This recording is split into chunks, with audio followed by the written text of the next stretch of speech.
Broadcasting from the Woodpeckers Studio in the great state of New Hampshire, welcome to the Sounds Like a Search and Rescue podcast, where we discuss all things related to hiking and search and rescue in the White Mountains of New Hampshire. Here are your hosts, Mike and Stump. All right, here we go. So we're in episode 59. Stomp, are you ready to go? Let's do it. All right, we're going to talk about aging again. So we're going to have to face the reality of getting older. Yes, that's true. This is a great topic tonight. Yeah, it is. I actually had a question for you. And again, I am staying off of social media, I promise, although I do cheat every once in a while. And I went on social media this week, and there was somebody ranting on one of the Appalachian Trail pages about old people getting up early. So it's the constant fight between, young people will stay up late and make noise, and then to get revenge, the older people. And I honestly feel like he's older people. Hikers? He means like 40 years old or older. But anyway, like the early risers then get up and make noise. I guess they were in a hostel, which is a little bit different than like being in the shelter area. But sure, I feel like we haven't gone backpacking before, but you're like a late person, and then you stay up late and then wake up late, right? No, actually, at the moment, I've been going to bed early and waking up early. I wake up with the alarm of my lovely bride. So I'm up. Actually, I'm at the point now where I'm actually waking up naturally to the brightening sky, which is super cool. I haven't been able to do that for quite some time. It's really nice, just naturally waking. I'm just trying to figure out, like, if we do go backpacking, if I'm going to annoy the crap out of you by getting up too early. Because you're the older guy? Mm-hmm. I think we'll be getting up at the same time. Okay. All right. So, separate tents, so we can stay quiet. Here we go. All right. So I was just kind of curious about that. So a couple of things I had here before we get into talking with Cindy and Meghan. Arlette, apple pie. We've been talking about her a little bit. I got to get her on the show. I don't want to bother her until she's done, though. But she is on the Ice Age Trail. So she's doing I think there's 11 of these national scenic trails. She's done 10 of them. She just completed like the 10th one. So now she's on this Ice Age Trail. I think this one's long. The other one was short, but I think this one's pretty long. So she will, when she finishes this, and unless something crazy happens, I'm assuming she'll finish it, then she'll complete having done all of the National Scenic Trails list, which is pretty amazing. I don't know if she's going to be the first one to do it, or I think so. So where is Ice Age Trail again? Oh, God. I don't know. I didn't know. Well, Let me Google it. I don't know. Honestly, I Googled where is the Ice Age Trail, and it says Wisconsin. Yes. Stomp, the Ice Age Trail's in Wisconsin. Didn't you know that? Thank you, Megan. Oh. We'll edit Megan out so that she doesn't take the credit. Sorry, Megan. Sorry. Anyway, but so Arlette, we're rooting for you, and we look forward to hopefully getting you on to talk about your adventures. Absolutely. Epic. Next up here, Stomp, I just wanted to call out, it seems like we are skipping spring and going straight to summer. There's like fires burning all over the place up there. We had this a little farther down the list, but what's going on with these fires? What's the deal? I haven't heard the latest, but there was a brush fire that expanded a bit over at Arethusa Falls. And we're definitely in the red flag warning zone at the moment, and it's been super dry. We did get some rain, the other day, but still super dry. Yeah, all the roads are open now, I believe, which is cool. So summer is here early for the moment. It is. Well, hold on. He's got internet connection, so we'll give him a second. The good thing is that he records locally, so if he drops out like this, we just splice it together. Oh, that's smart. Yeah. Hi. Hello again. Don't worry about me. Just keep on going if I drop. Yeah, so you were talking about the fire. Yeah. Well, that's about all I know. I saw some pictures on Insta from several people, and I do not believe there were any other fires. That was the main one that they had to manage. Yeah, the latest update that I have is, so we're recording this on Wednesday, May 18th. So the latest I heard was that they've got the fire 45% under control. It's like it's about 100 acres. It's split into like 3 separate segments, and they're building basically like fire breaks. But it's very difficult because it's super steep area, and they're hoping for a little bit more rain. But it's scary right now because I don't think I've been involved in hiking for at least the last 10 years or so, and I don't ever remember, multiple. We had that one that was up by Dilly? By Moosalaki or whatever, but Dilly Cliffs. I don't ever remember this volume of fires this early, so it's a little bit scary. And that area in particular, like you could see that getting out of control quickly because it's like a funnel with the air going through Crawford Notch. Yeah. Yeah, it's unusual. I've never seen activity over in that area before since I've been, paying attention. But hopefully that's it. Get some rain and. Well, so you haven't been paying attention to the fires because you've been busy doing search and rescue stuff. It's kicking in quite a bit actually. So we've had several that we'll talk about a little later within Franconia Notch and elsewhere throughout the Whites. So the busy season is here. No question about it. Awesome. And then you got a busy week coming up, I hear? Oh, God, yes. Well, it's like tomorrow night we're going to see ATB, which is this amazing German DJ that I rave about from time to time. So he's playing at some new place on the waterfront. Like the waterfront is getting really fancy in Boston. And then the next morning we're going to one of my daughter's commencement at what I used to call the Bank Pavilion Center, but now it's gone. I think it's Leader Pavilion. It changes names constantly. So it's right on the water. I think the weather's supposed to be fantastic. And then, the qualifying hike Friday and then coming back to Boston again with some friends and hitting the Red Sox on Sunday. Talk about a 4-day bender. It's like, holy moly, I'm going to be exhausted. Well, what's a qualifying hike? Do you just do something in Franconia? Are you allowed to say? Or? Let's see. Yeah, well, whenever there are new pending members that want to join, we will do a qualifying hike just to make sure that they're, in shape and prepared and, enjoyable to be around, because I guess you wouldn't want to be stuck with some folks that are not enjoyable to be around for X amount of hours and this and that, or, people that wouldn't take direction well or safety risks, that type of thing. So we just flush them out and see if they're a good fit for the team. Every search and rescue team has a shakedown process or what we call a qualifying hike. And every team is slightly different in their approach.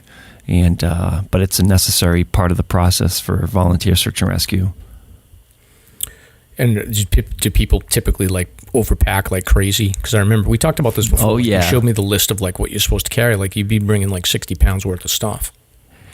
Yes. Yeah. And it's really funny, actually. I mean, the basic rule of thumb is to be prepared for 24 hours. So if you were on a mission and you had to stay unexpectedly overnight, or if you were waiting for, a Black Hawk to show up or something like that, you need to be ready for that time, especially if you're overnight or it's cold out and that type of thing. So generally that weight adds up.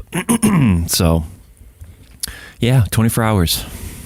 Well, good luck with the DJ and the hiking and the Red Sox and whatever else you're up to. So I'll see you next week then, I guess.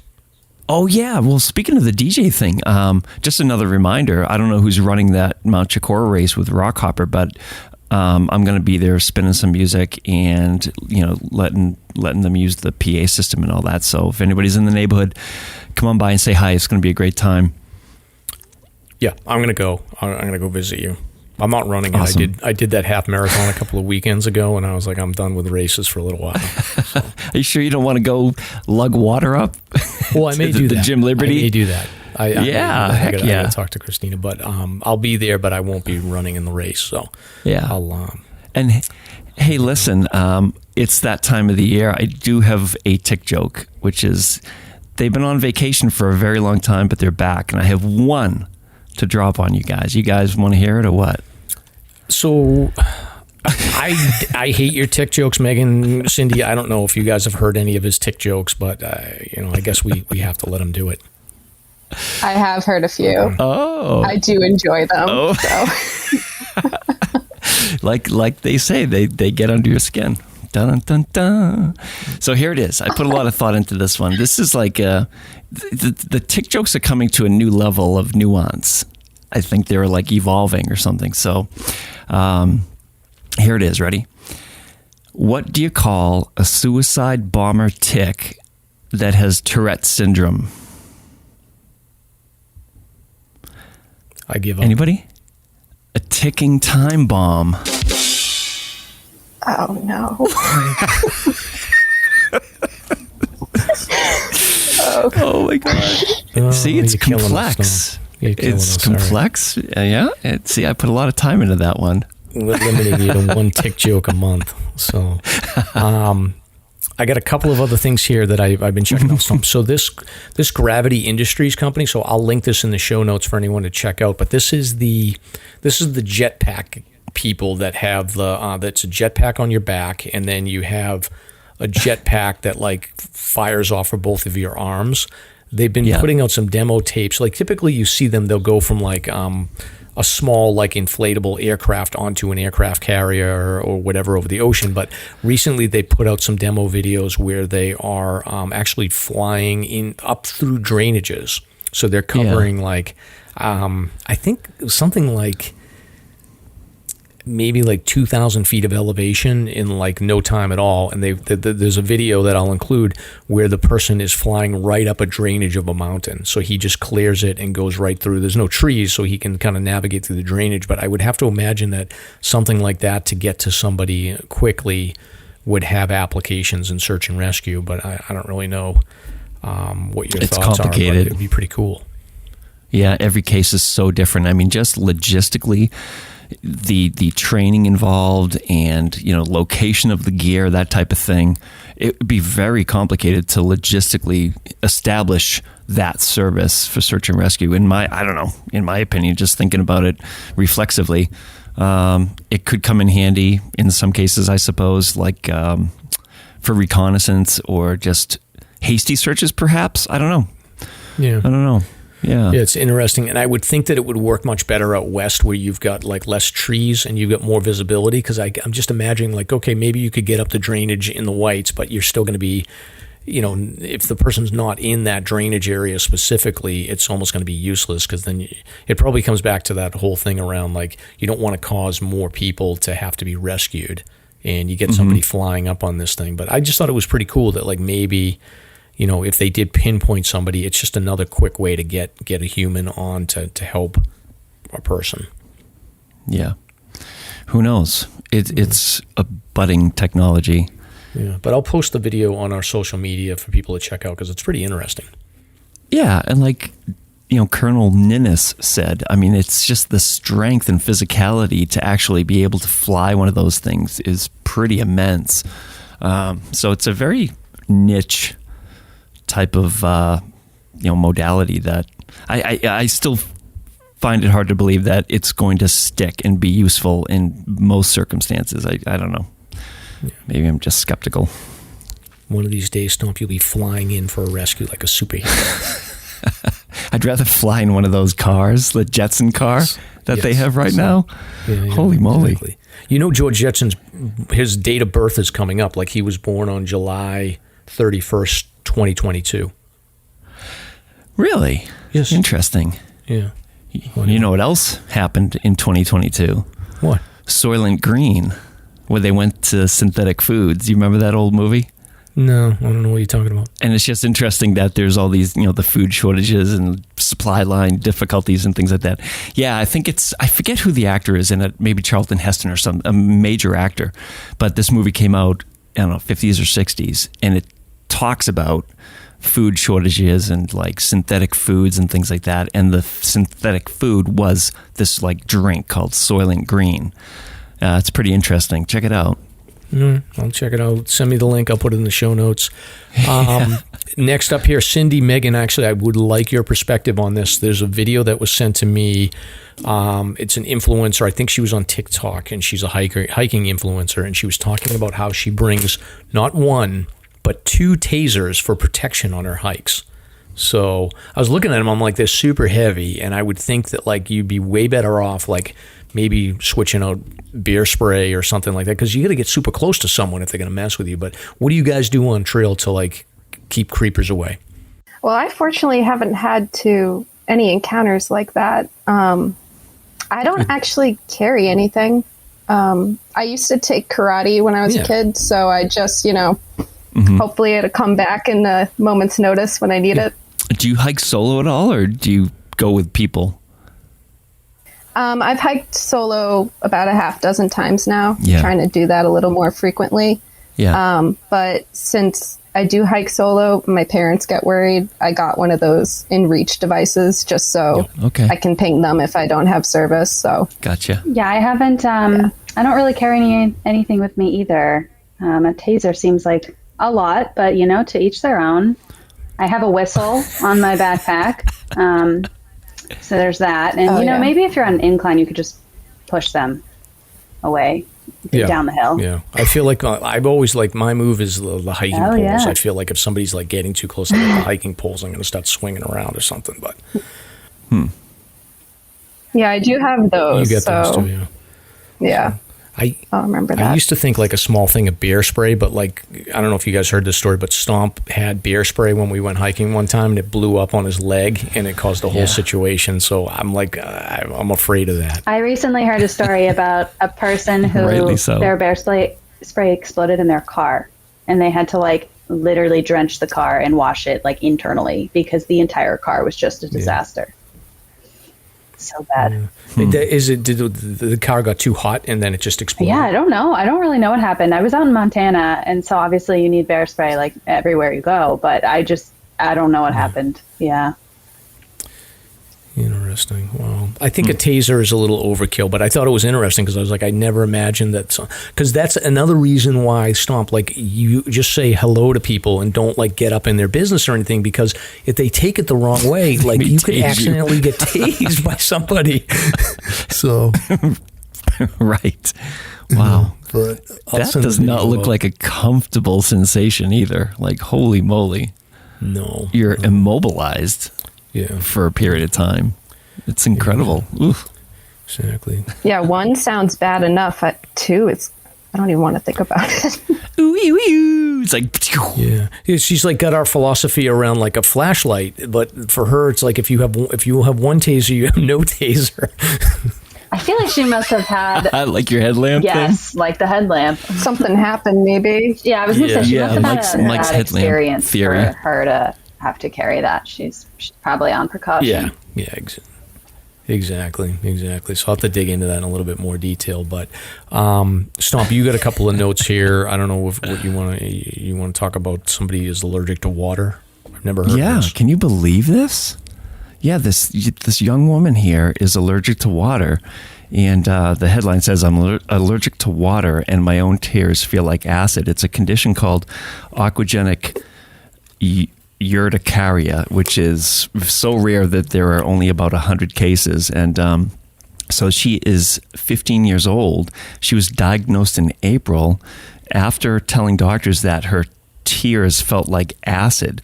So it's pretty bizarre. She can't drink water, or her GI tract just goes crazy.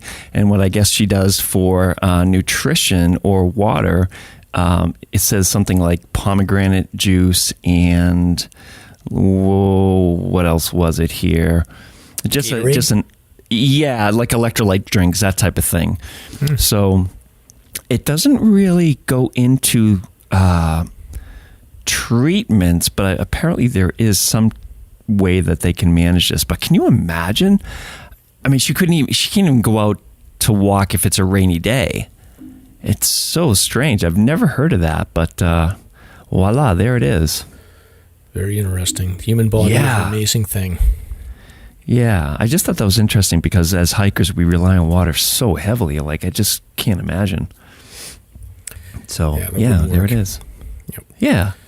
She will not be hiking on the PCT or the Appalachian Trail anytime soon.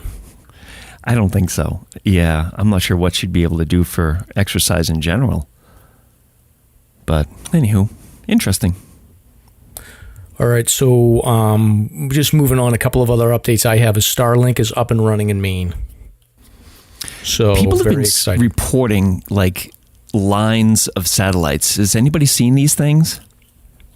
Like, So- literally lines of hundreds of satellites. So I haven't been up there. So there's 2,000 satellites for Starlink's network right now. And I haven't been up there when you're in the camp. Well, so if you don't have a campfire, if we shut the campfire down and you look, you can see the satellites going across the sky. You've always been able to see that when, for the last 25, 30 years I've been going up there. But now with Starlink, there's a map that shows you where the position of the satellites are. And I'm assuming you'll be able to see them go by at night, but I don't know. Yeah. But what I can tell you is that we mounted it on the roof of the house. And I just couldn't deal with getting it up high above trees. So I'm dealing with like a lot of like break in service, but it's like 5 seconds here, 10 seconds there. And for what my father-in-law is going to use it for, I think it'll be okay. I don't think I can do a show up there or anything, but I can work up there. And it's much better than the Hughes satellite internet connectivity. So I'm super excited to have it available. Yeah, you'll have to let us know how the service is. Yeah. It's the only option you have in these rural areas, so I don't think it makes sense for if you have broadband. But if you don't have broadband and your options are like DSL versus Starlink, I think it's worth it to do it. Yeah.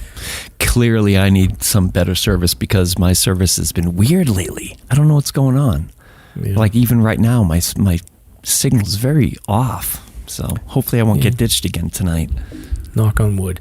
Yeah. And then the other thing, when I was up there, I got a chance to take a look at the Conway Daily Sun, and we've got a catalytic converter thief that has been arrested in Freiburg in North Conway. Yay. Yep. Yeah. So they think that this guy was doing a number of thefts. So I don't know how far he was going, but a 44-year-old gentleman. I always think of like, I sort of feel like I would feel better about it if it was like a young person that was like starting out and they were like learning their lesson, but somebody that's like already in their 40s that's doing this stuff, they just clearly are just leading the life of a criminal, and they should lock him up and throw him away for a year or two to hopefully learn his lesson. It's funny, today I actually ran into the Sean Byrne, I think his name is. He's like the only welder in the region, and I actually talked to him about putting that little plate up on my truck to protect mine. You can have a plate welded underneath to protect him, so I'm thinking we're going to dive in and do that. Yeah, they got this guy on. So the Freiburg police got him on camera, and he was going in, and then he knew he was on camera, and he was like changing his clothes from going into this place to steal them, and then he would change his clothes and put on like a sweatshirt or something to try to avoid them. So they weren't sure it was him at first. They finally figured it out, and then I think he's got like 2 other accomplices that they were talking about where they're going to go after him. So local guy to the Conway area. Hopefully this will slow down and maybe people will start learning a little bit of a lesson here. And I'm hoping they can maybe investigate this guy and figure out where he's selling this stuff and really just knock this ring out. Yeah, I'm sure there's so many people doing it, unfortunately. Yeah, exactly. Yeah. The other thing that I have before we get into sponsors and coffee talk is in North Conway, I just drove down. So there's Route 16, which is the main drag in North Conway. There's also a road that's parallel called North-South Road.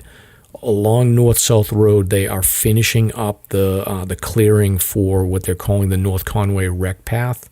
And the North Conway Recreation Path is going to be like a 3-mile path that's going to connect the Walmart in North Conway up to Mount Cranmore. So you'll be able to do like a 3-mile bike ride, and along that path you'll be able to hit the Green Mountain. I'm trying to remember, there's Green Mountain, and then you can get into Cranmore and hike up there and get up to the Hurricane Mountain area or wherever you want to go. So there's definitely going to be some connecting points to trails that you can do, but you can also just sort of park around that area and then get to downtown North Conway on your bike. So it'll be a cool thing for people to do. Yeah. Avoid all the traffic too. 3 miles is pretty modest.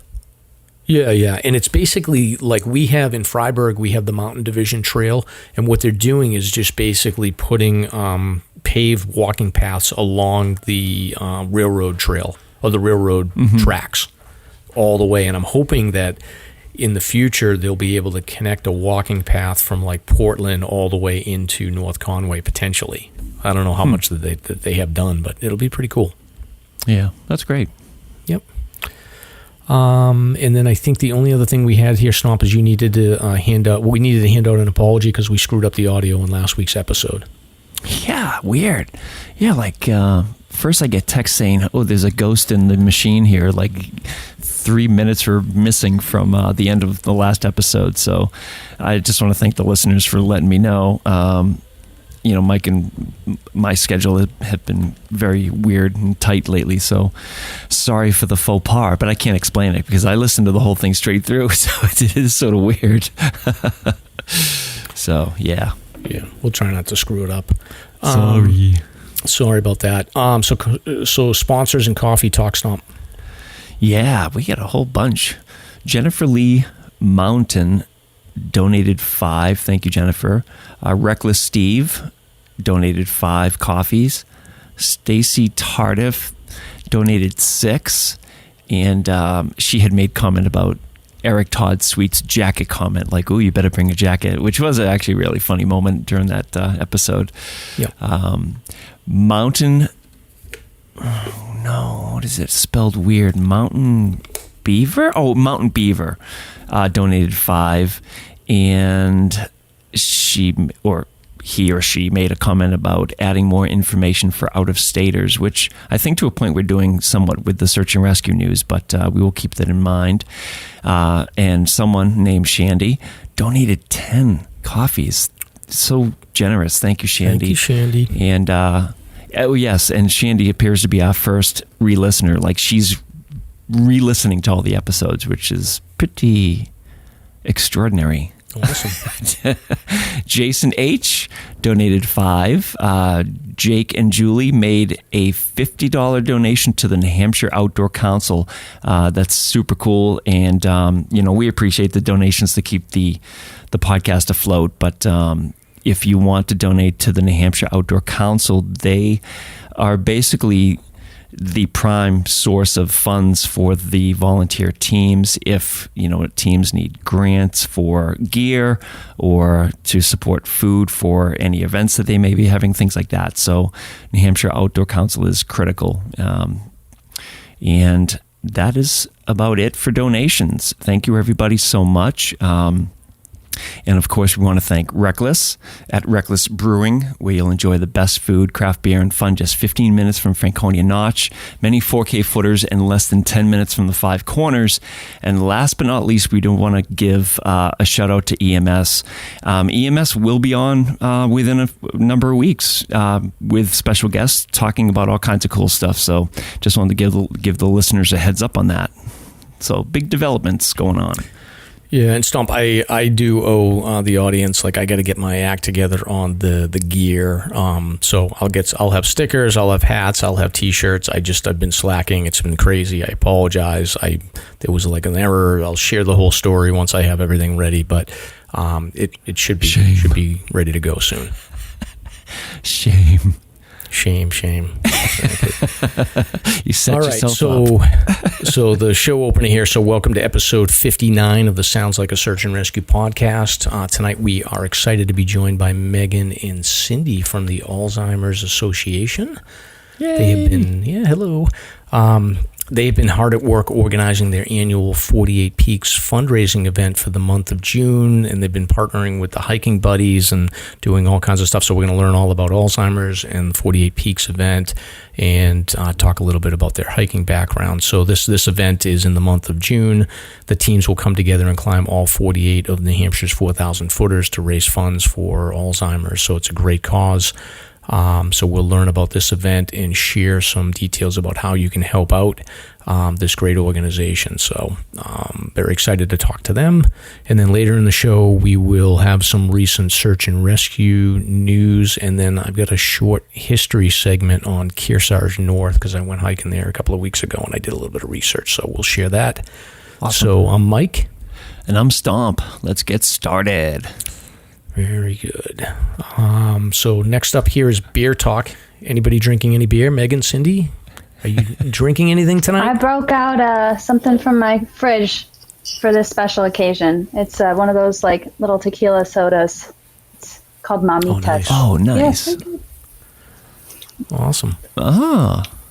So is it like a fizzy soda? yeah, it's funny. I can actually like hear the bubbles because I have my headphones in, which I've like never noticed before, and I can like hear them on the roof of my mouth. It's really funny. But yeah, it's like a like a White Claw, like that type of situation. So yeah, just a tequila soda. Oh, yeah. White Claw. Mamitas. Oh, nice. Yeah, Okay. it's good. Do you two hit the club scene at all, like for DJs and stuff like that? Just curious. Because you look like you're in that don't bracket. Out. Really? Oh, okay. Because it's actually really funny. Yeah, I would probably enjoy like that. White Claw seems to be. Oh yeah. Oh, it's so much fun. I'm like I stick out like a sore thumb because I'm so ancient.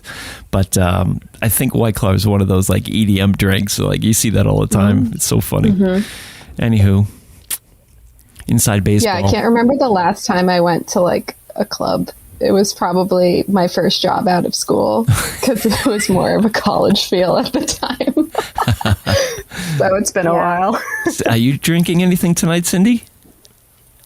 Yeah, I just grabbed a white wine out of the fridge. I think it's like a part Chardonnay. I didn't even look at the name. Delicious. But It's nice on like a nice hot day. yeah, it's actually pretty refreshing. I grabbed it right before hopping on because I was like, maybe I want some. Yeah. So I can share. So yeah. And how about you, Miguel?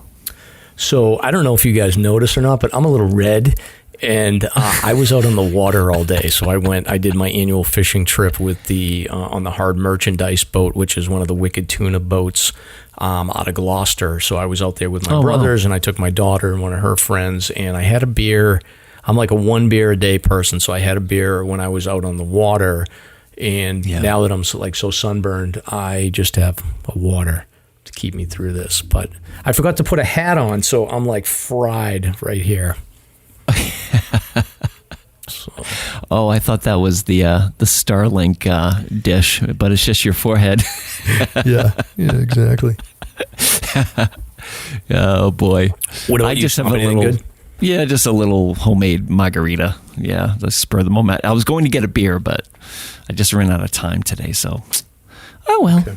Awesome. Yeah. All right. Recent hike stop. You been anywhere? I have not. Shame.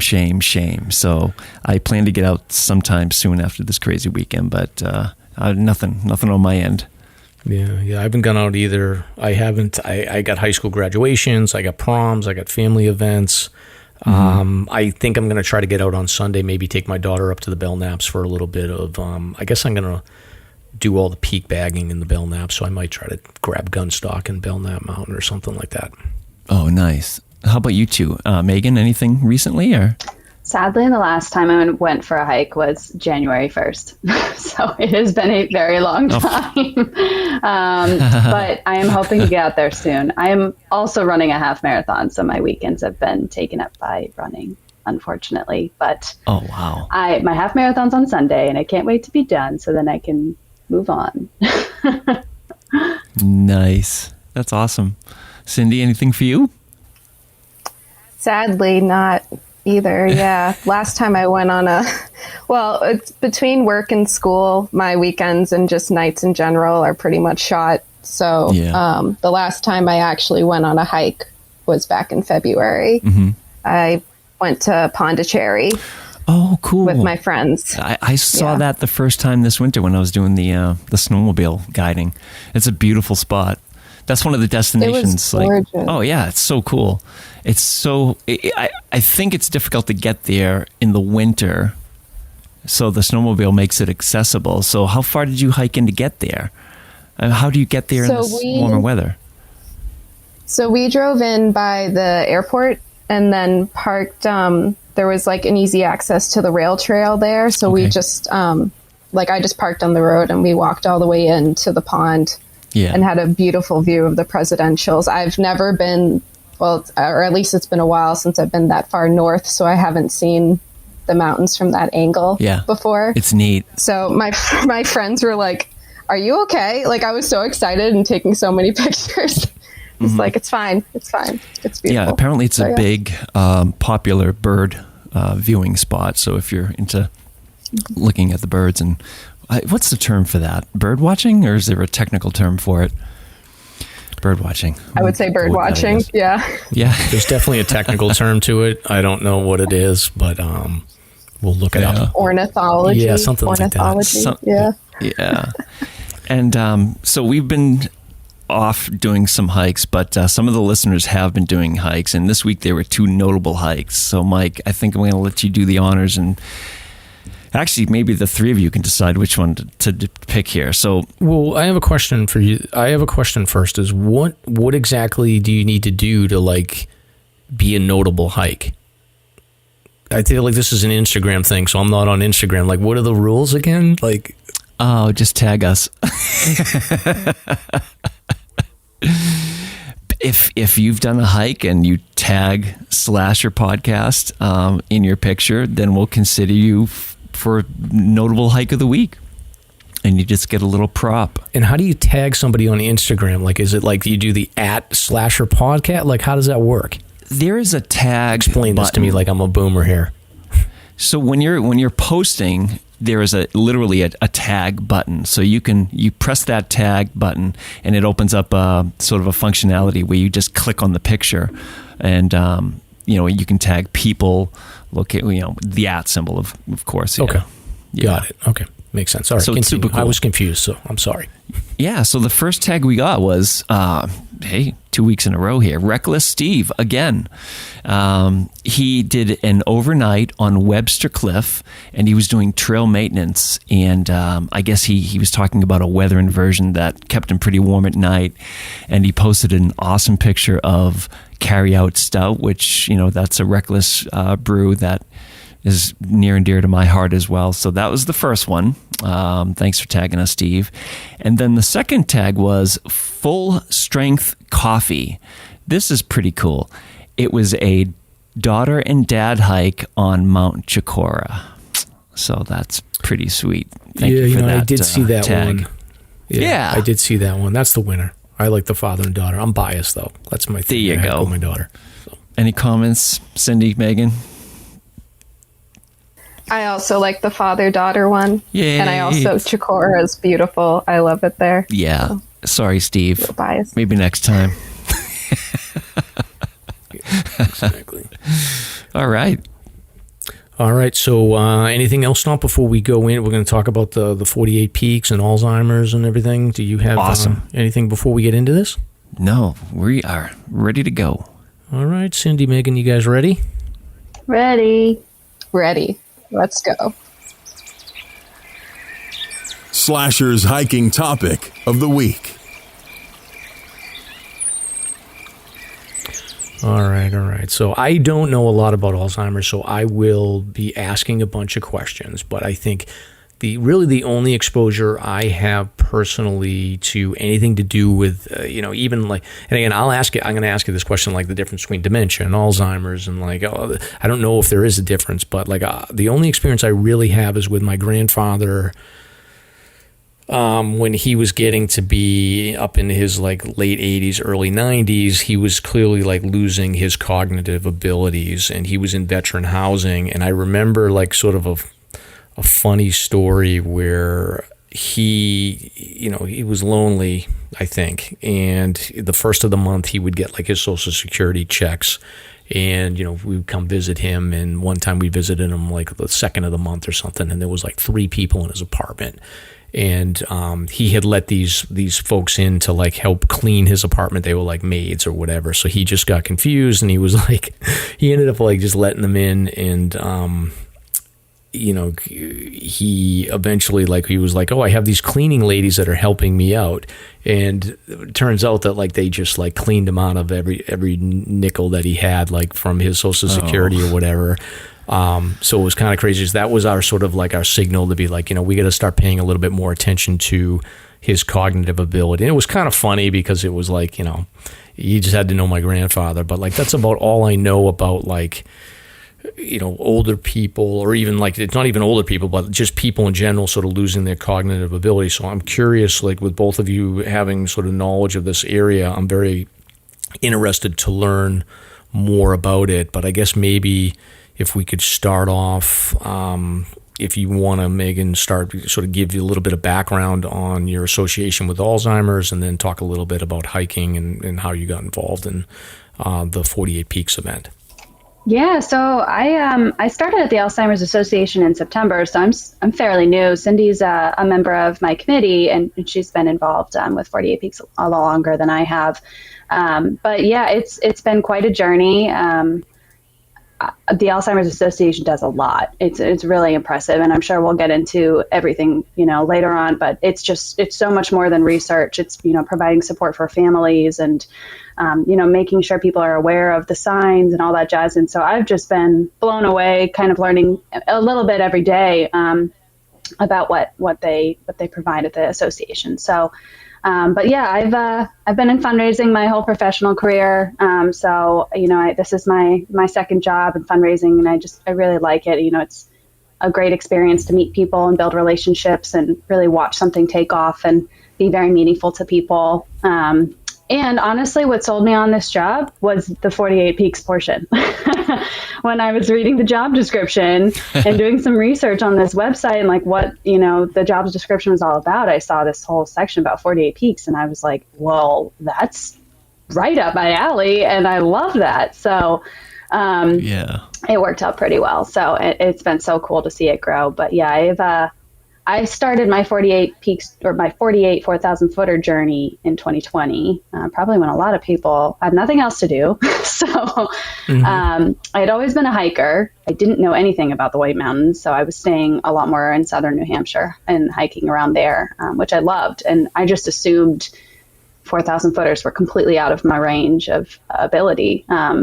And my first 4,000 footer was Jackson Webster, that loop, and it was beautiful. And of course, like we all say, you're hooked right from the start. So I'm 19 of the 48 in at this point. So I've been dying to get back out. It's really killing me. I haven't been there in 5 months, but so yeah, it's been a wonderful experience. I love meeting hikers. They're such a unique group of people. We see it from the group of 48 Peaks participants too. So, yeah, I think that's my background. Awesome. And Cindy, can you give a little bit of background with your involvement with Alzheimer's, and then your hiking background as well? Sure. So I've been a volunteer with 48 Peaks and Alzheimer's Association. This is my third year on the volunteer committee, and it's my fifth year participating in 48 Peaks. So in terms of my relationship with Alzheimer's, my grandma had dementia and passed away in 2010. So it's been almost 12 years since, she passed. Yeah. I was in middle school when she was, I presume, diagnosed, and she passed. It was my first semester of college. So I didn't really understand probably what was going on at the time. I've heard bits and pieces since, from my mom, since she was main caregiver along with my uncle for my grandma. So that's my connection. And then in terms of hiking, I've done 23 of the 48. So right around that halfway mark. Good for you. I need to get that 24th. Thank you. Yeah, I wanted to get Wombeck back in February, but the trails were just mush. The weekend I was up there, it was like they all melted. Then it was like a torrential downpour, and then it snowed. So it was just a hot mess. So crazy winter. I didn't. Now, are you more active with hiking in like the summer and fall? Will you pick it back up again? Yeah, I just with school and work, I haven't been able to get up there this spring. Normally I would try, and I have done a couple winter hikes. I haven't been as much into that lately, but I would like to. Awesome. Great. So just general questions about Alzheimer's, Megan. Can you talk a little bit about Alzheimer's, the history? Like, do you know, like, what some of the potential causes are? And I know, like, I think I'm a little bit older, so I've noticed over the last, like, 20, 30 years, like, it's been much more of a topic of discussion around identifying like early signs of cognitive decline and dementia. But can you give sort of a rundown on the history of Alzheimer's and a little bit about how treatments have changed over the last 30 years? Yeah. So like you were saying, like what's the difference between Alzheimer's and dementia? It's definitely a question I think we get a lot. So Alzheimer's is the most common form of dementia, if that helps answer that. So, and it's always good to differentiate between like what's a normal part of aging and like what's a little bit more severe. And Alzheimer's is more severe. And there's people that can develop Alzheimer's known as younger onset in their 40s or 50s. So it is definitely a growing disease. There's 6 million Americans living with Alzheimer's, which is a really, really high number. So the like number one earlier sign is just lack of remembering newly learned information. So that's kind of the first warning sign that people will see among family members, or maybe even notice yourself. And then, there's a lot more signs over time, like, difficulty driving to familiar places or writing a grocery list, confusing time and place, maybe having like spatial or visual awareness issues, judging long distance, misplacing things. And then there's also, like people can change in their personality and mood, and Alzheimer's and dementia is very different for every single person. But some people have more extreme changes in their personality. Some people, you don't necessarily notice that. But yeah, there's also different types of Alzheimer's and dementia too. So it can be a very wide category. And it's really tough. But yeah, so. The Alzheimer's Association was founded because people were kind of looking for a community to understand what was going on and to find other caregivers who were kind of in this journey together and, start the process of finding a cure. So we've got some awesome clinical trials going on, which are very helpful because that's how you can gather information and kind of learn what's going on with people. Are these drugs able to help? We've got... there's a couple drugs on the market that help with just, they don't completely get rid of cognitive impairment issues, but they can slow down some of those. So those drugs are pretty helpful. And then, there's actually a woman, we can talk about her. Her name is Debbie. She hikes as part of 48 Peaks. She is also living with Alzheimer's, and she's very, very optimistic. She's told us that she doesn't know if she's on the placebo or if she's on an actual drug, but she is part of a clinical trial and she feels really good. And she's such an optimistic person. So, yeah. And do you know, and we've had our friend Martin on a couple of times to sort of talk about the process of aging, and, he feels very strongly that staying active and exercising, and, we talked a little bit about diet. Have they done any research around ties to sort of physical activity and exercise and prevention as it ties to Alzheimer's? Yeah, there's definitely been a lot of research and evidence-based, results. Nobody can obviously say X, Y, and Z is going to eliminate this issue for you. But of course, exercising directly benefits brain cells by increasing blood and oxygen levels. So, that has the cardiovascular benefits, which is so much better for you in the long run. So yes, of course, it's just an elevated heart rate. Nobody's telling you to go run a marathon in order to, reduce the risk of dementia. But and then they talk a lot about nutrition as well. So they specifically mention the Mediterranean diet is one of them, which is like fish and healthy fats and oils and whole grains and fruits and veggies. And so it really does have a big impact on the way that your brain responds to exercise and nutrition and all that jazz. So, but just like every disease out there, so it's all pointing in the same direction. You know what I mean? Yeah, exactly. Mm-hmm. And then as far as, I do feel like over the last 20, 30 years as well, like the stigma of, I feel like it was very common back in my younger days where you would have this, cognitive decline on elderly people would be a hidden thing that you wouldn't talk about openly. But I do think over the last 20, 30 years, it's much more common. I've even seen like on social media, like there's some people that will they'll document their family members' declines over the course of, a certain number of years. So you can really sort of see how things can change, sometimes slowly, sometimes quickly, unfortunately.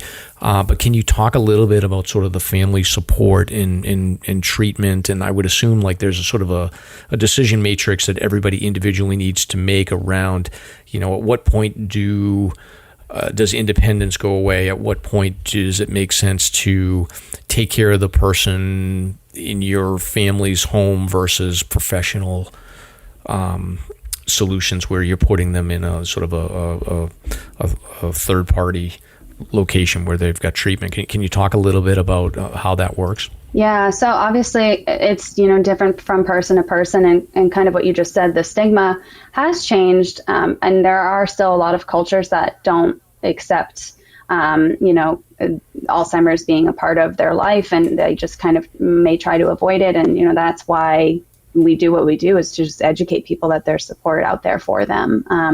But in terms of, it's a huge mental health issue with caregivers, because, a good chunk of caregivers are family members, and they might have children of their own. They might be working full time and also caring for a parent or a sibling or something like that.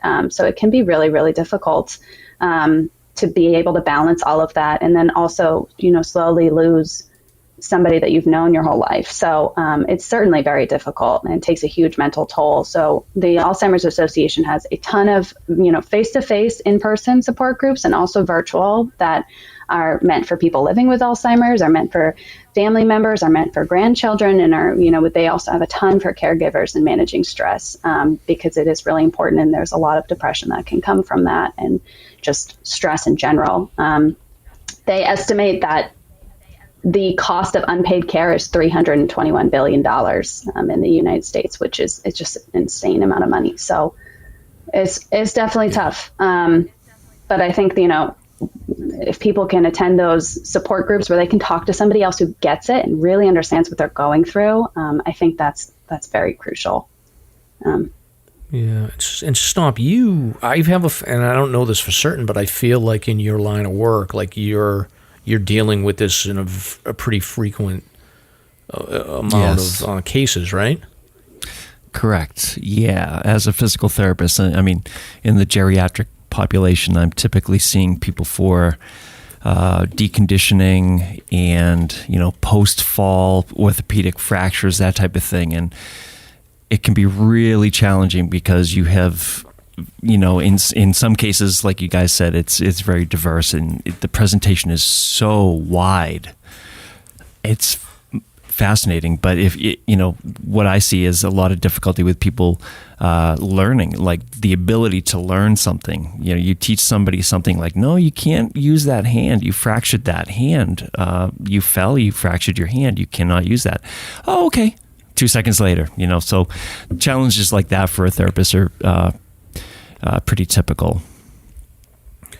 Interesting. Yeah, and what little I know about it and what I've been exposed to, it does seem like as people decline into Alzheimer's, like they do tend to sort of fixate on a past memory, and that sort of seems like a lot of times that's like their starting point, where they'll go back to sort of one of these core memories and constantly ask sort of the same questions about, like, where's my checkbook or something like that. So it's interesting. So they in a lot of cases they tend to hold on to their past memory, but it's short-term memory that gets affected. Is that how it works? Yeah, I've also heard a lot of stories where people will have these like recited scripts where they realize that they have Alzheimer's. They don't want anyone else to know, and so in order for them to kind of play off that they are not dealing with this disease, they have this like perfect rehearsed script about their day to day, and you wouldn't necessarily know right off the bat, and because that's what they feel comfortable with. So they have this recited pattern. But yeah, it's really tough. Yeah. Interesting. Well, so your involvement and Cindy, I'd like to sort of switch over to you to talk a little bit about sort of the origin of 48 Peaks. So my understanding is that this is is this like your primary fundraiser event for the year, or is this just one of many fundraisers that you do? So 48 Peaks is part of the like overall big fundraising event for the Alzheimer's Association. So it was born out of the longest day, which is where the summer solstice focus came from. So 48 Peaks itself actually spun out of the longest day around 2013. So we've actually already almost been around a decade, which is pretty neat. But it was originally the idea of a volunteer with the chapter. It might have been the New Hampshire at the time, Meghan, before the merger, but I don't know. But anyway, so he was a volunteer who started his own longest day event, and he chose hiking as his activity. And you can choose whatever activity you want. It could be like arts and crafts, biking. He happened to choose hiking. And he had a vacation home up in the Whites, and his wife at the time had younger onset Alzheimer's. So he got his friends and family involved and started fundraising, and each year it grew until eventually it spun out into its own event for our chapter. So it's pretty neat. In the almost 10 years we've been a like official event, I suppose, we've raised over $605,000 for the Alzheimer's Association. That's fantastic. Yeah, and it's incredible. And just like this year alone, we have over 370 hikers across over 60 teams, which 5 years ago, I never thought we'd get this big. So, wow. And then what is the actual event? Is it like it's across an entire month where you have teams of people that are hiking the 4,000 footers? Yeah, so that's the goal, to have one team on each of the 48 peaks. And it can really be, at this point, like, we encourage hikers to go when they can. So if it's in June, it's great. But in my team's case, we're going in July. You could go in August, whenever works for you best. And the slogan is kind of like one team for each peak, with the Alzheimer's cause driving it all. So we all wear purple. We paint the mountains purple, so to speak. And, it's a lot of fun while, fundraising for a great cause. Awesome. And we've had Ben and Lindsay from the Hiking Buddies on before, but it sounds like this year the first year you partnered with them. I know that they did this as one of their sort of primary partnerships. Can you talk a little bit about that collaboration? Sure, yeah. We're super excited to have them on board this year.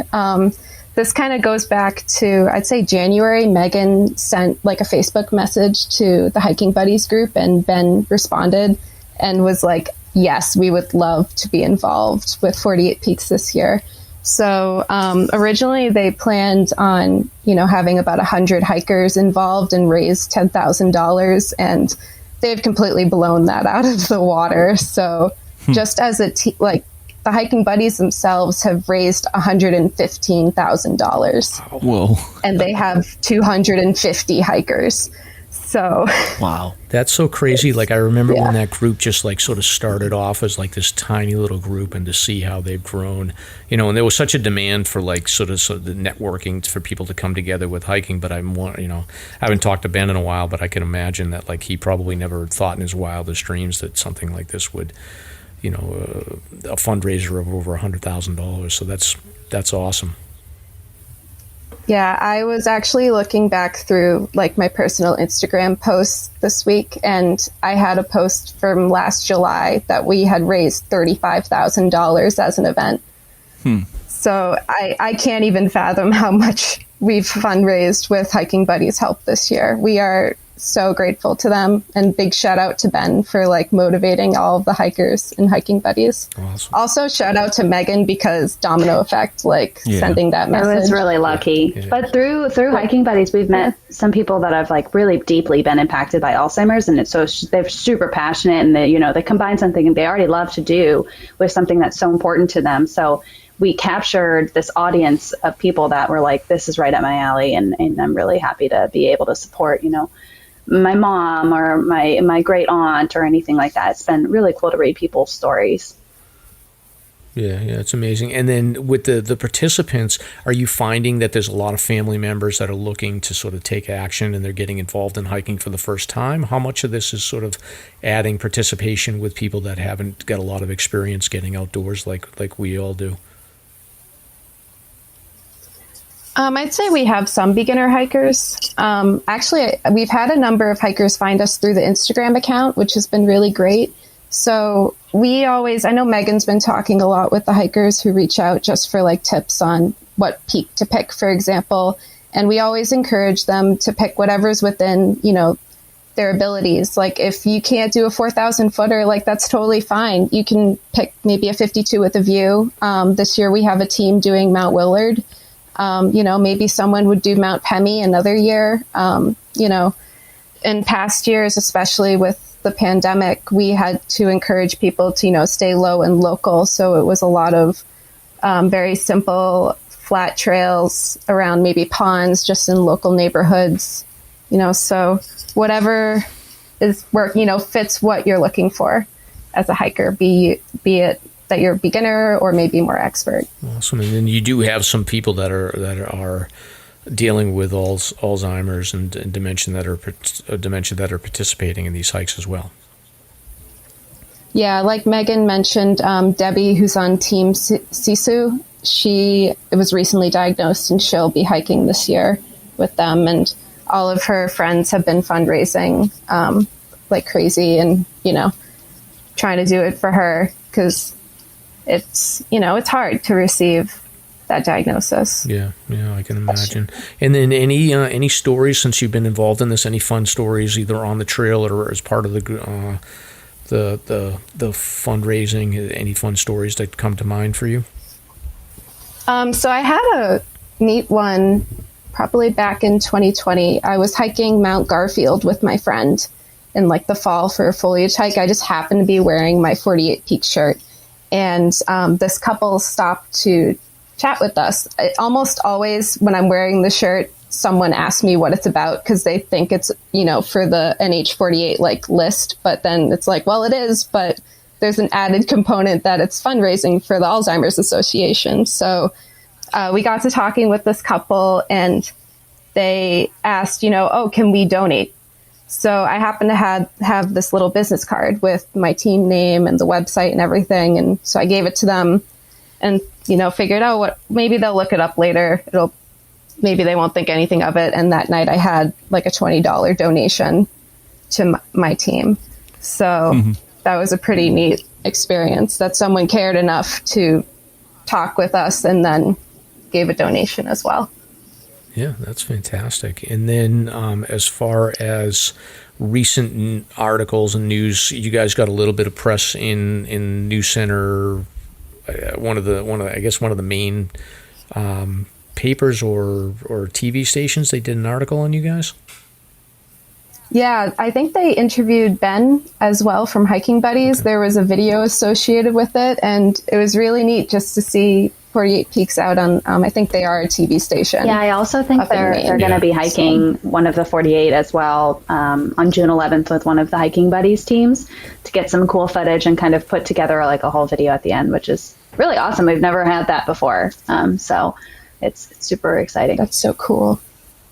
Awesome. Yeah, I do have the article here, so I'll link that in the show notes and get that out to everybody. So that's very, very exciting. And then I do want to get into some details on how to participate in this. But before we get into that, I wanted to go back to Megan. Maybe you can answer some of these questions about just Alzheimer's in general. So I'm in human resources and I sort of always think through this. And I know that there is a trend around offering some elder care benefits through employers, but it's very sort of the early stages, and like you had talked about like sort of the expense involved in treatment for this, and I wonder, like, is there any discussion within the Alzheimer's Association around trying to influence employers and politicians to try to provide more comprehensive long-term elder care solutions for people? Like, if they could do it through their own employer insurance or do some sort of incentive to give elder care, make it reasonable cost versus the way it is now. I haven't heard anything like that. I mean, I think it's really wise what you're saying. I have a friend, for example, whose grandparents both had Alzheimer's, and her parents took every vacation day possible to care for their parents. So they just spent all of their time, moving them around or doing X, Y, and Z, taking them to doctor's appointments. And so I know you're right. And, we work in Massachusetts, and I know that I can't remember what that was called. There's something we've been paying into for a couple of years that is meant to help with exactly that. And I don't know, how much that works, but I haven't heard anything like that. But I think it's a wise, note. People are going to have to keep balancing work, children, parents. It's just going to be a constant. And if you don't want to lose people. Yeah, Megan. Go ahead, Cindy. Sorry. Sorry, I was going to say, you were telling me it's like the sandwich generation. Right. Sandwich generation. Right. Yeah. Taking care of kids and parents. And it's never going to go away. I mean, people are going to continue having to balance this care sort of situation. And if you want to retain employees, then you need to be flexible with that. It's just, and with many other diseases, the same exact situation. But yeah, you do. It's a really good point.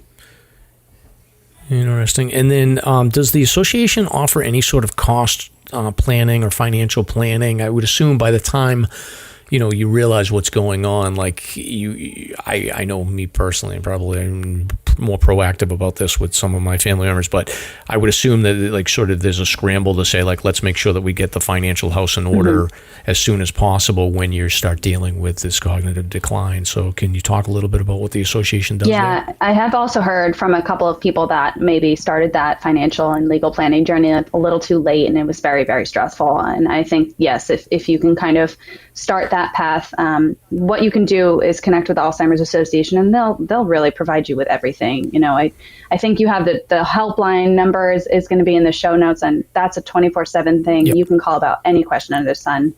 If you're, awake at 2 a.m. stressed out and you want to talk to somebody, that's what they're there for. If you need help on finding a financial planner, that's what they're there for. But they do offer services. They've got educational programs that you can attend where you can learn about tips to manage your money.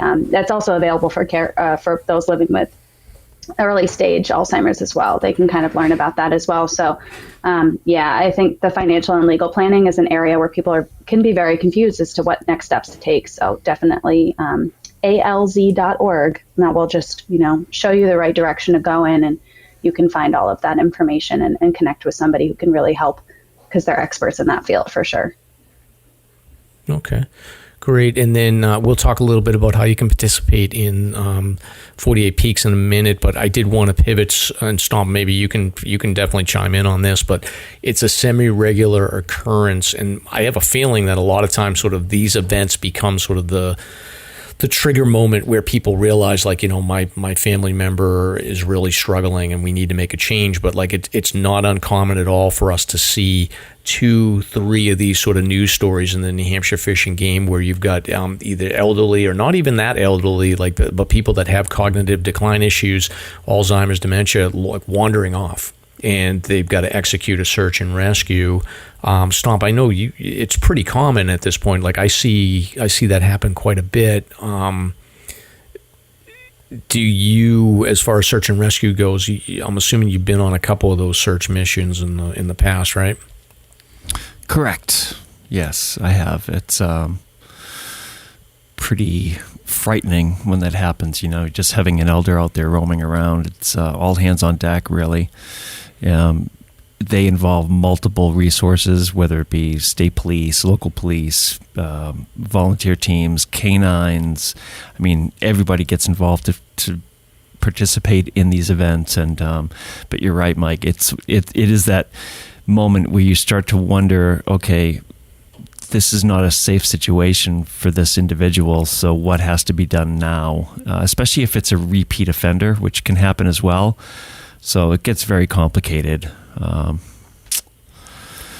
Yeah, and it's one of those life problems where, and Meghan and Cindy, I don't know if you have a perspective on this, but it's like when you make the decision to take away some level of independence from somebody that's been living their life the way they've been living their life forever, there's all kinds of history within families on why that may not be the best approach. But regardless, like, how do you manage that discussion without getting to the point where a search and rescue is needed? Like, what point do you start raising the red flag to say, like, we need to make a change? We got to take the car keys away, or we've got to, put some controls in so that somebody's supervising you at home. I actually know my great aunt's going through this right now. So she's my grandma's last sibling who's currently alive, and she's started going into having dementia as well. So she's, I think, starting not to be able to find her way home sometimes. She couldn't find her car keys recently. And my mom's cousin lives nearby, so she's been trying to talk with her about, maybe it's time you have to hang up the car keys, like maybe give up the license. And it's a very difficult discussion. It's even harder when, from what my mom has said, the stage she's in is a little more harsh, like not aggressive per se, but like you really don't want to have it. Like, and she also doesn't remember that they've had these conversations. So it's very difficult. And, for a little while she had lost the car keys, and my mom's cousin was kind of like, well, maybe she won't find them. It's one of those hard things where it's like, you want them to have the independence, but they're reaching that point where they can't take care of themselves. And it's really heartbreaking. I'm sure my mom had to deal with that with my grandma as well. I think with my grandma, it was a different situation though, because she had a car, but I think my uncle and my mom told her something like, if you want to renew your license, you'd have to retake a test. And she just said, no, I don't want to do that. So it was a little white lie, but it was, in the end, she said, okay, and let the license expire. So it really depends on the family. And like those two examples, one just kind of went by, kind of went away on its own.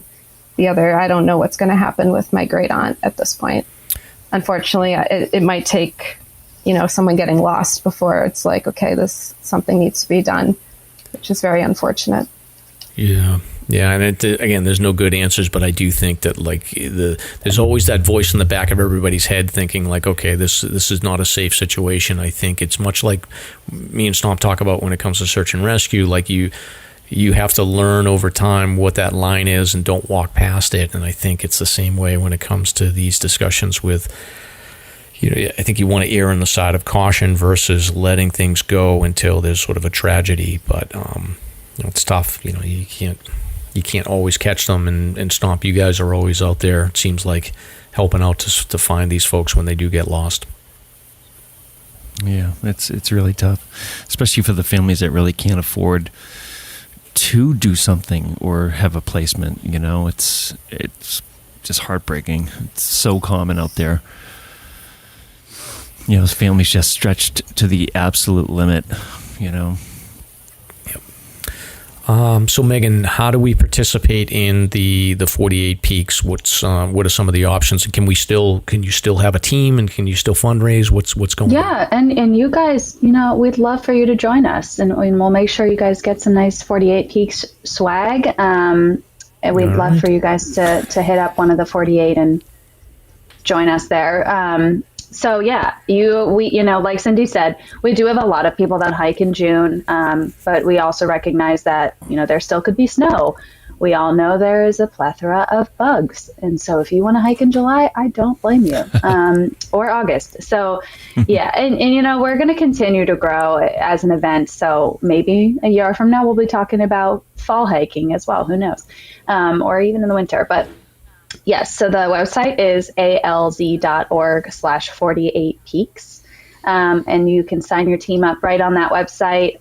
There are a couple open spots on the Hiking Buddies page, and so you can definitely head over to their Facebook group and kind of inquire there about joining some of those open teams if you'd like to just join a team. But if you want to form a team, whether that means you hike by yourself, whether it means you grab some friends and family to join you, definitely still plenty of room for people to participate. There's no fundraising minimum. We obviously encourage fundraising, but nobody's going to be charged or anything like that. It's a lot about just raising awareness and raising funds if you can, and being a part of this exciting event. Because, as depressing as this conversation's been, we do this so one day we can hopefully find a cure. And the hope is kind of what drives us all forward. It hasn't really been depressing. It's education, It's truth, and it's just educating people. I mean, if we can continue to post, just on our story and just here and there, we will certainly do that too, to spread the word. Yeah, that's so super glad to help in that respect. Yeah, we really appreciate it. Sure. Yeah, you bet. I will say, Stomp, I've noticed over the last year or two, I'll forget certain, I'll write down okay, I'm going to write down these 2 or 3 things for the grocery list, and then I walk away and I'm trying to remember what I wrote down right away. So I think you just keep an eye on me over the next couple of years, right? Right. So, sometimes it does take a friend or a family member being what's going on? So it's always good to have people that have your back.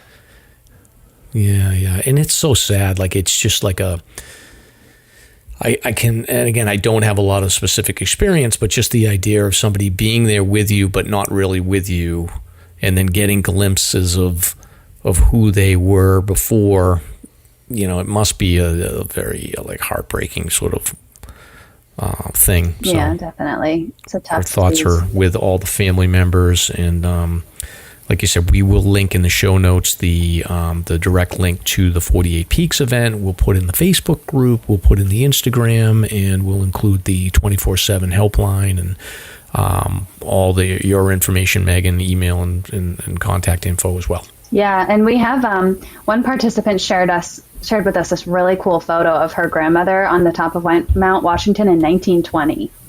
She had hiked in 1920, and she did have Alzheimer's and passed from complications of Alzheimer's, but super cool. So she's, hiking in her honor. She loves to hike, and she's got this great connection with her grandmother, who's, up there in crazy clothing, no backpacks. It's such a different time. It was such a cool photo. Yeah, we're going to post about that at some point on Instagram. I got to pull those stories together. Wow, that's neat. Let's dive into some White Mountains history, shall we? We're going to talk about a little bit of history here. You guys, have either one of you ever hiked Kearsarge North before? Is that the one that you just talked about in one of the episodes I listened to? I think the one with the fire tower. It's pretty bald on the top. I think so. Yeah, exactly. Yep. Yeah. It's right in it's off of Hurricane Mountain Road, right near North Conway. Yeah. Yeah, my friends and I were just discussing if we want to hike that in July when we go up for 48 Peaks. Yeah, amazing peak. So I was doing a little bit of research on it because I picked up this weird thing where so the village of Conway, and again, I don't know if you guys listen to all the shows, but I'm a Freiburg Conway person, and then Stomp is a Lincoln, Woodstock person. Don't say Lincoln. No, I'm well, whatever. But you know what I mean? The hives. So the way to put it is you're the 93 person, and I'm the Route 16 person. If you that's sort of how I think we do it. So the pond that my father-in-law lives on is called Pequawket Pond, and if you're in that Conway area there, you'll hear there's a bunch of different Pequawket lakes and Pequawket whatevers, and the reason why you'll hear that word come up a lot is that the village of Conway was originally called Pequawket Village or Pequawket whatever in the language of what is it? What's the local Native American Stomp? The Algonquin. Abenaki, that's right. Yeah, that's right. So anyway, Kearsarge North was originally named Pigwacket, so it was spelled differently. So over in the 1800s, you had these different spellings. The current spelling of Pequawket is Pequ whatever WKT, but the name that was originally given to Kearsarge North is Pigwacket, Pigwaket, which is likely just a version of Pequawket. And again, Pequawket was the name of the Native American village that existed in the Conway-Freiburg area. in western Maine and New Hampshire. And like I said, there's a bunch of different Pequawkets around. But Kearsarge North was like one of the first naming controversies that I could find locally, that going back into the sort of the late 1800s. So when you look at the early maps, and this one was made by Jeremy Belknap in 1791, he had named the mountain Kearsarge, which is not spelled correctly. It's like Kyarsarge. And they think that name came from a Pequawket Indian named Sabattis. So this Indian Sabattis lived around like Long Lake and Sebago, and for whatever reason, like he named the mountain Kearsarge. But somehow there was this other mountain down in Warren, New Hampshire, in southern New Hampshire, that got named Kearsarge as well. So there was like confusion. Yes, the one in the south is the one I've hiked. Not that. So that's the one in the south. Yeah, exactly. So that makes sense. So the Kearsarge Mountain in Warren, New Hampshire also has a fire tower on it. Yeah, they both have fire towers. Just makes it more confusing. Exactly. Yeah, exactly. So in the late 1800s, this is like probably one of the first naming controversies in the White Mountains, and there was a battle between whether they were going to call the mountain Pequawket. I guess Martha was the other one that sort of got thrown out there, and then Kearsarge. But essentially, it was between Pequawket and Kearsarge. The name Pequawket got approved by the Board of Geographic Names, or whatever the equivalent is back then. But the townsfolk basically protested, and they continued to reference it as Kearsarge until like 1959, when eventually, like because they wouldn't accept Pequawket, the compromise was made and the Board of Geographic Names settled on Kearsarge North. But when you look at the board entry for Kearsarge North, there's like 16 or 18 different versions of Pequawket, Kearsarge, and then Martha, and then there's one other weird name on there. So this thing has been named like so much, but the townsfolk basically just said like we own Kearsarge and it's not going to change. So I thought that was kind of interesting, Stomp. What do you think? Mm-hmm. Yeah, no doubt about it. That's crazy. I was looking up a side note here. I think it's Pequawket. Just for all the Abenaki speakers out there. What is it? Pequawket? Yeah. Pequaw. So the center of the word is like an owl, like Pequawket. Something along those lines. We'll have to refer back to our Abenaki episode. Yeah, but I found it interesting because either way, this is and maybe I'm missing something about Kearsarge, but I think depending on the stories that I read, either way, whether you call it Pequawket or Kearsarge, it seems like it is a sort of a Native American origin name, because if the story of Sabattis using it, calling it as Kearsarge, that's either way, I guess the Native Americans win out on this one.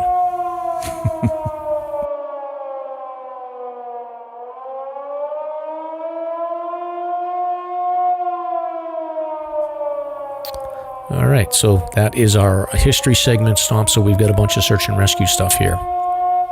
Yeah, we sure do. It's finally getting pretty busy. So there's national stuff and local. Do you want to just touch upon a couple of the national ones? There are a couple really interesting stories. Yeah, I can bang out these national ones here. So, backpack on top of Hawaii Lighthouse Trail belongs to a hiker who vanished. Mm-hmm. All right, so after 3 days of searching, the Honolulu Fire Department ended the search for the missing hiker on Wednesday, May 11th. Backpack found on a lighthouse. The Honolulu Fire Department received a 911 call on Sunday, May 8th to help with a missing hiker near the Makapuu Lighthouse in Waimanola.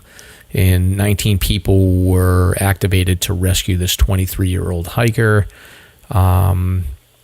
When the officials arrived, they found only a backpack at the top of the trail. It belonged to a hiker. The man's car was also found in a nearby parking lot.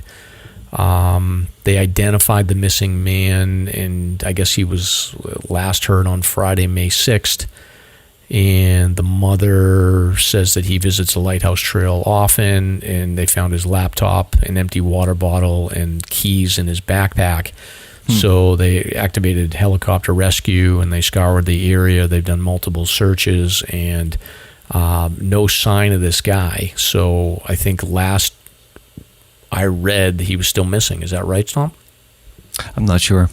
As a matter of fact. Yeah, I think he's still missing. So we'll keep an eye on this one and see if they can find him. But this could be either a really bad situation or it could be aliens. Oh. It's always a possibility. Yeah. Always aliens. Always aliens. You never know. So we'll keep an eye on this one, but that's a sad story. The next one is a hiker death, and this is of course it's not coming up on me. Sorry about this. So this hiker was texted their mother and said, "Wish me luck before a trip," and unfortunately was found deceased at the base of a waterfall. So another waterfall slip. So this is a man that had been found deceased in San Bernardino National Forest. He was discovered last Sunday by a rescue team at the base of the Big Falls waterfall in the area. I guess authorities found out he disappeared a day prior when they received a call from his family that he didn't return. The man's family said he was an experienced hiker but never hiked this particular peak. And I guess they got a notification from another hiker who had indicated that they had heard somebody calling for assistance, but they weren't able to locate them. So fire department was deployed, and they were able to locate his body, 33-year-old gentleman. So sad story, and they don't really know exactly what happened other than that they estimate that he fell about 80 feet down the waterfall. So it's awful. Not good.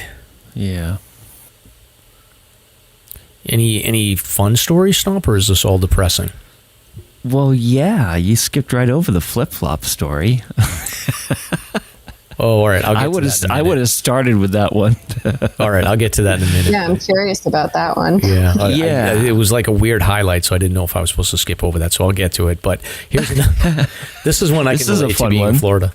Yeah, stunned hiker turns to see large alligator climbing the fence behind her in Florida. So alligators, there's a picture of this, and I'll post this on the Facebook page. But this is insane. So an alligator's climbing right over this 4-foot fence. Yeah, I'm coming after you. It's so weird. Yeah, and again, hiking... When they're hungry, right? Yeah, and hiking in Florida is like a nightmare. I've tried it. I know people do the Florida Trail and all this stuff, but it's just a total nightmare. And then this is even you think you're safe with a fence, but this thing just climbed over this 4-foot fence. So this lady is accustomed to living with alligators, I guess, and even she was freaked out about it, and she turned to see this big giant alligator climbing over a fence towards her. She was able to videotape it, but she was both afraid and awestruck. Yeah. Well, yeah, so it's an 8-foot alligator. Yeah, animals are climbing fences. And we have bears up here opening doors of cars, and there's something funky going on. Yeah, could be. I don't know, but you never know. But it took 20 seconds for this thing to clear a fence, and then it just fell down nose first into the bushes. So then they didn't even know where it went. But I will link the video, and it'll probably post this on Facebook as well. But that's pretty scary. Yeah. That's why I live in New England. I don't want to be near alligators. Yeah. I always had that fear in the summer. I do know that there's hobbyists that will raise these exotic animals, and I'm always afraid that someone's going to let an alligator loose in Sebago or something. It'll survive the summer. Jeez. Yeah. All right, wow. You know what's this? Which one are you going to do, Mike? Because I was going to do the flip flops. Oh, go for it. Okay. So, lost hiker found injured, shirtless, and wearing flip-flops by New Mexico road, cops say. So, 23-year-old hiker who was not dressed for the weather got separated from his party while hiking the La Luz Trail, according to the Albuquerque Police Department. Ranger was on his way to find him when he noticed some movement in the brush on the side of a forest road, and he pulled over and found this hiker who was visibly distraught and limping. So he was shortless, flip-flops. He had a makeshift bandage around his knee, which was being held on with a keychain lanyard. And the hiker said to police that he had fell after getting separated from his friends. on the trail, and rangers were able to get him to the side of the road, and the rescue was immediately initiated. So it did not say what day that this person was rescued, but sounds like he had a hell of an adventure. Yeah, he was prepared, right? Not with those flip-flops. Yeah. Oh, boy. I love flip-flops. I haven't seen a flip-flop There's a few more yet. of these. You want me to do them, or you want me to hold for next show on any more of these? Well, let's just tackle one more about this illegal guide thing, because this is fascinating. The video is no longer available on the story, but apparently what happened was a hiker went out on a trip with a guide. The hiker died, and come to find out, the guide was not a legally recognized or certified guide. That's pretty intense when you think about it, and it just gets you thinking about, so what is required to be a guide and this and that, which I don't entirely know the answer. I know a lot of the guides around here, there is some level of proficiency with fish and game to be certain guides. You have certain outfits that I would love to talk to them. We should probably get them in at some point and talk about what it takes to be a guide. Does it require just certifications for, say, wilderness first responder, or do you have to legally be a certified to guide? I'm just very curious about this story. Yeah, I have no idea. I would assume you'd have to have insurance, and I'm assuming that like maybe some states require that you have certification. I don't really know. Yeah, it's a good question, but it's a very fascinating question. So stay tuned. Okay, well, let's go local here, Stomp. Yeah. So we had, rescue season has been kicking off. The good news is that our friend George will be happy to know that like 3 of 7 rescues involve people that had a Hike Safe card. So you can buy a Hike Safe card on hikesafe.org. I think I'll put a link to it, but good ratio. You definitely want to do that. What's that, Stomp? Good ratio. We add that to our 48 Peaks emails, just so you guys know. Oh, just a reminder. Everyone for now that we've got 350 people out in the White Mountains, we don't want to be the news of a search and rescue. So, buy your Hike Safe card. Exactly. True. Yeah, and if you ever do have a rescue, tell them to throw on like a long sleeve shirt over the. Yes. we don't know you. So. But stuff happens. A lot of this stuff is just sort of like twisting an ankle, and there's not much you can do about it here. But so Stomp, this is a good example. Is there was a hiker that was up on Smarts Mountain. So Smarts Mountain is in sort of the western part of the state, and the Appalachian Trail goes right over the peak. It's actually a really cool mountain. It's got like a tall, skinny fire tower that you can go inside of, and then it's got a little cabin on top, and then it also has a privy that is like an open privy, so you can do your business like open to like it's kind of weird. Like it's like you can't box the thing in, but it's like an open privy where you just do your thing. But it's a pretty cool mountaintop. So I think a lot of thru hikers sort of settle there for the night.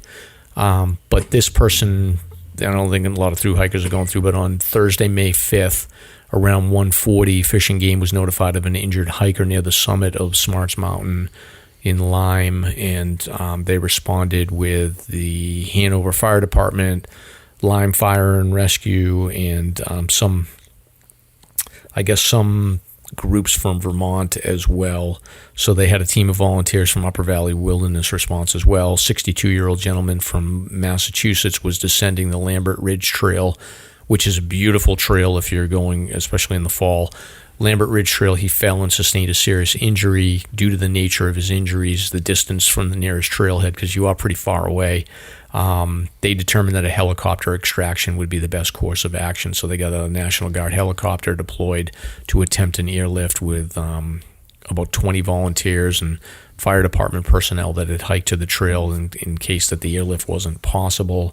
They were able to extract him and take him to Dartmouth Hitchcock Medical for care. So I've done that section of the AT with my friend Tom, and I think you're talking like 3-4 miles in at least if he's up in that Lambert Ridge Trail area. Mm-hmm. So probably much better off to helicopter him out. And he did have a hike safe card. So Fish and Game reminds people to always be prepared and plan for the unexpected, and to check out hikesafe.com for more information.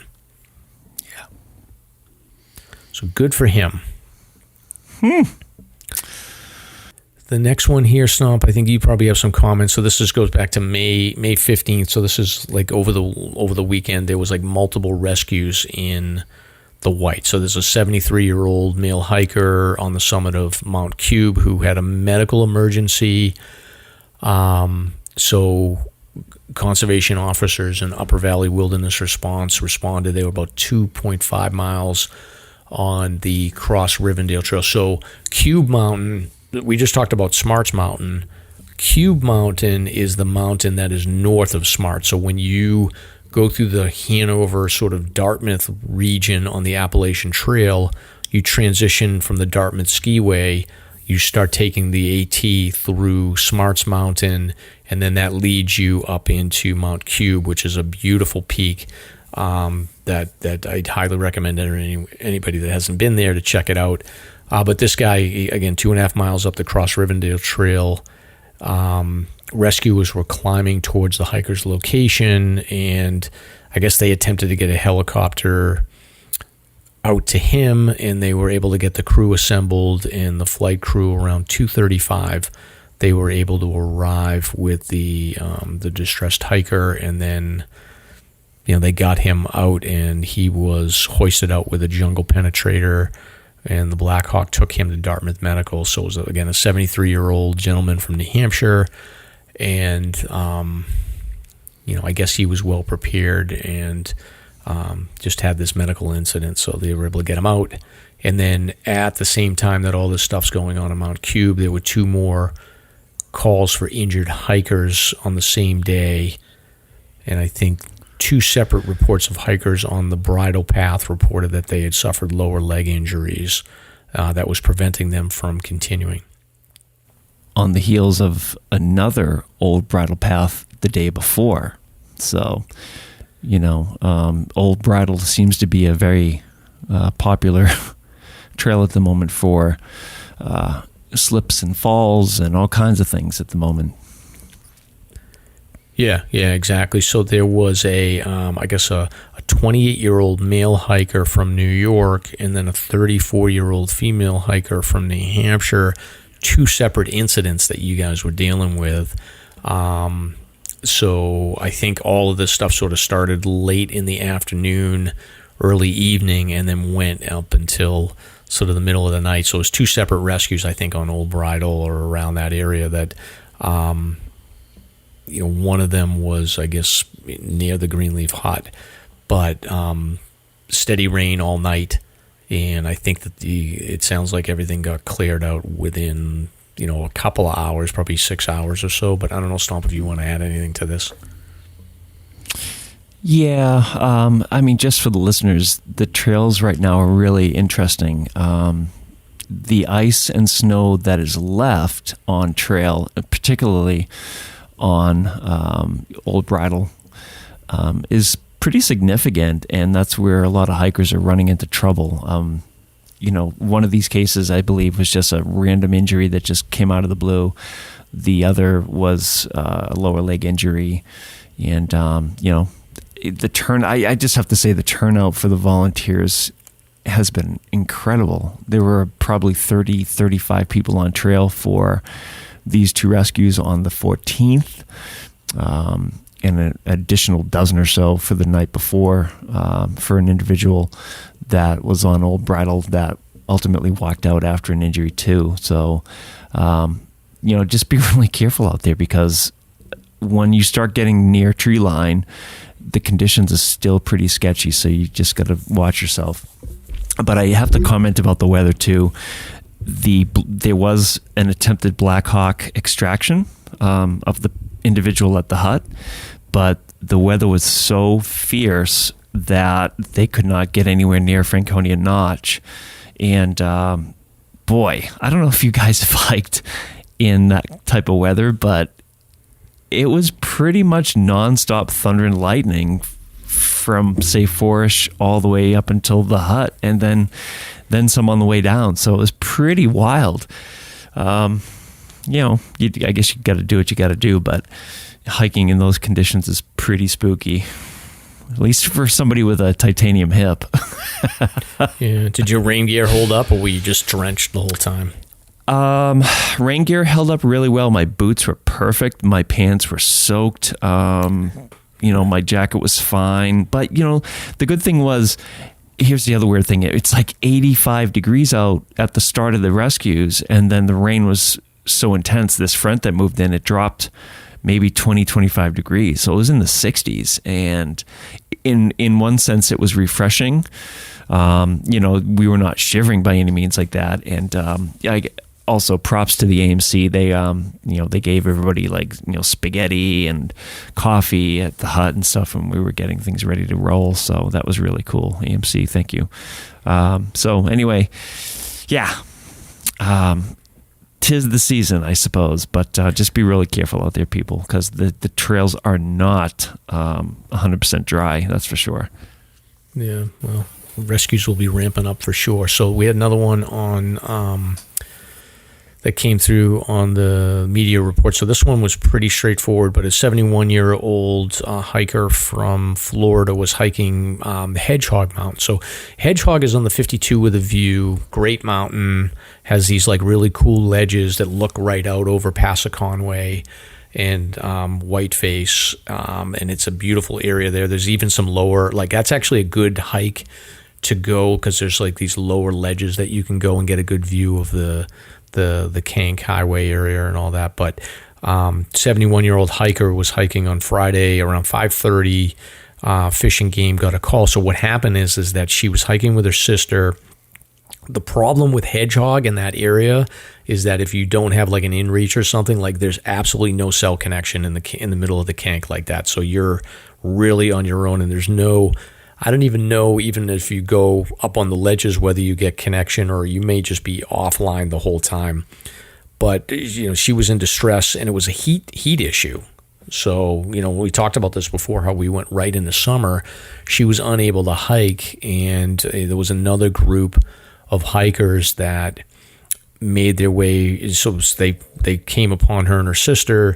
This lady was suffering from heat stroke or something, and there was no cell service. These other hikers didn't have an inReach or any way to get communication out, so they made their way back to their vehicle, drove 20 minutes until they got cell reception, because really you don't get cell reception until you get to 16 and you make your way into Conway. There's nothing. It's such a dead area that they got to put a cell tower somewhere in the Kank. But they were able to call 911. Conservation officers and members of the Lakes Region Search and Rescue responded. Eventually, other hikers in the area were able to help out, and they were able to provide fluids, and this person was able to recover and hike out on their own with minimal assistance. So I think Fish and Game and the search and rescue teams got there and found out that she was able to get herself out. So she just needed a little water. Oh, good. But it is that whole area there, from Champney Falls, Hedgehog, all of those trailheads that are on the Kank, that is just a dead area there. So you have to have an inReach or something to communicate if you're going to be in that area.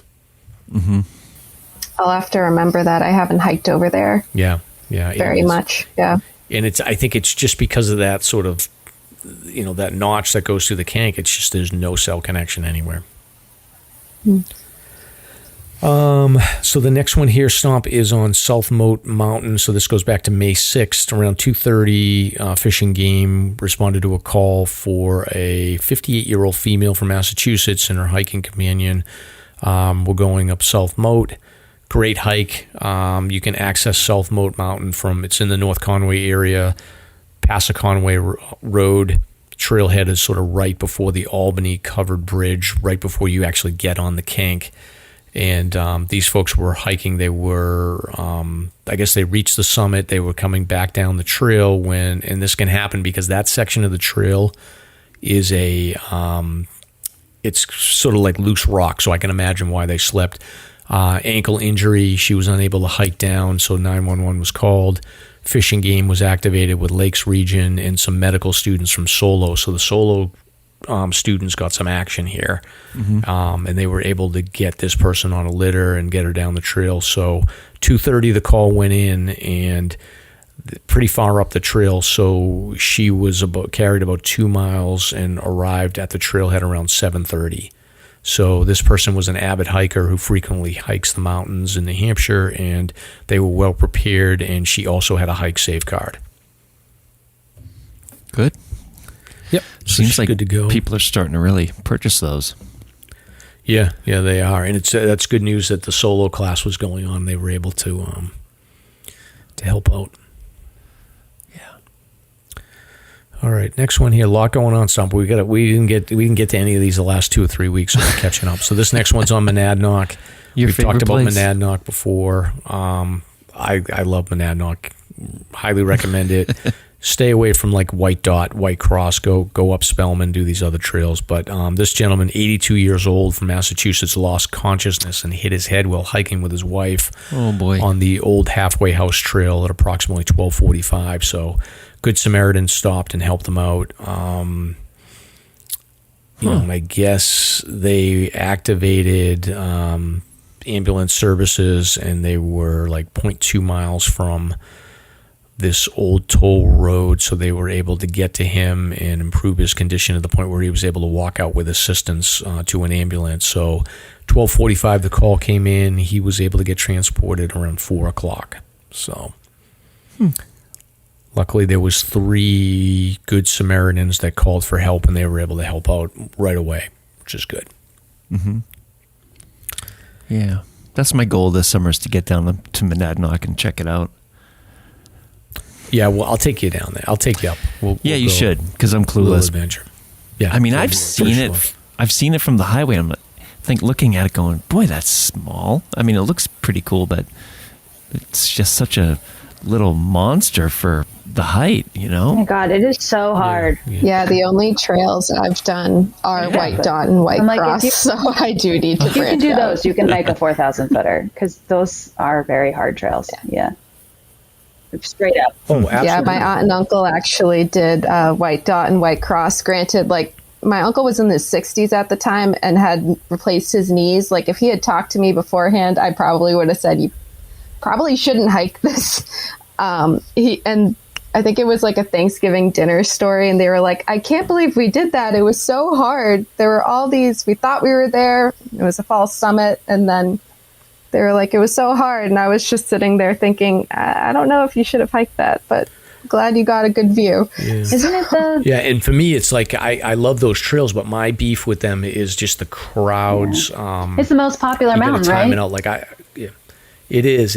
But personally, if people are listening and they want my advice, Spellman Trail is the way to go up. It's harder, but like you said, like if you can do that, like it's the equivalent of a 4,000 footer, no doubt. Like it's challenging, but it's a fun trail. You're not going to see a lot of crowds, and then you'll approach it from Pompeii, and you are going to deal with like 3 false peaks, but you're going to be above tree line for a significant amount of time, and then come down White Cross or White Dot if you want from there. But I feel like going up Spellman is a better direction, just because you're going to avoid the crowds compared to like going up the main trails.